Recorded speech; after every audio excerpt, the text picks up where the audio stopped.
गांव का छोटा सा राज।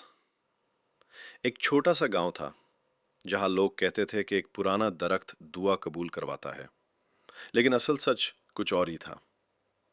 एक हसीन गांव था, हरियाली से भरा हुआ, छोटी छोटी कच्ची गलियां, मिट्टी की खुशबू और सीधे सादे लोग। उस गांव के बीच एक बहुत पुराना दरख्त था। लोग कहते थे, जो भी यहां दिल से दुआ करे उसकी मुराद पूरी होती है। गांव में एक गरीब लड़का रहता था, अयान।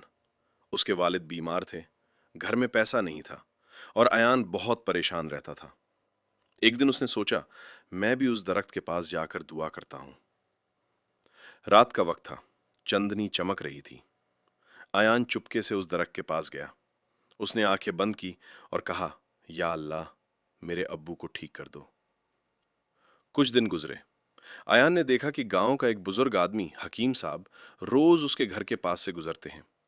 एक दिन वो घर आए और अयान के वालिद का इलाज शुरू किया। धीरे धीरे उनकी तबीयत ठीक होने लगी। अयान बहुत खुश हुआ। उसने सोचा, ये सब उस दरख्त की वजह से हुआ। एक दिन अयान फिर उस दरख्त के पास गया।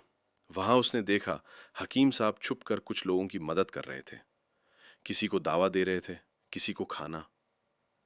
अयान हैरान रह गया। उसने पूछा, आप यहां क्या कर रहे हैं? हकीम साहब मुस्कुराकर बोले, बेटा, असली कुदरत दरख्त में नहीं, बल्कि अल्लाह पर यकीन और इंसान की मदद में है। अयान की आंखों में चमक आ गई। उस दिन उसने सीखा, दुआ सिर्फ मांगने से नहीं, बल्कि कोशिश और दूसरों की मदद से भी कबूल होती है। उसके बाद अयान भी लोगों की मदद करने लगा और धीरे धीरे पूरा गांव एक दूसरे का सहारा बन गया। अगर आप भी सिर्फ दुआ करते हो, तो आज से किसी की मदद करना शुरू करो। शायद आपकी दुआ भी इसी तरह कबूल हो जाए।